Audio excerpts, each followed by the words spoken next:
wanted to do the additional movie because I'm now in Utah Beach, and I want also to clarify what I said about museums as tourist traps. They are not a tourist trap as we know, but they are small.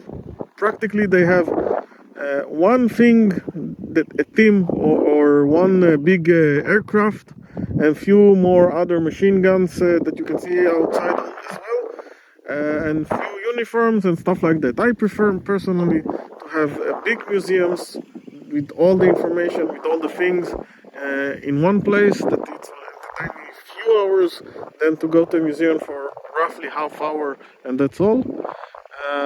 As I say, outside you can see all the bunkers like this one, and also some of the bunkers are in places that little bit access is complicated, where you see cows, because some of the bunkers are actually used by the farmer as storage.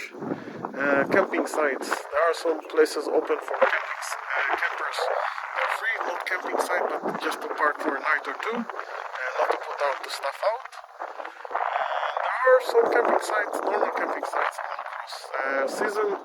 I think April, May will be the best seasons, because a lot of places have resort in summer, it's hot.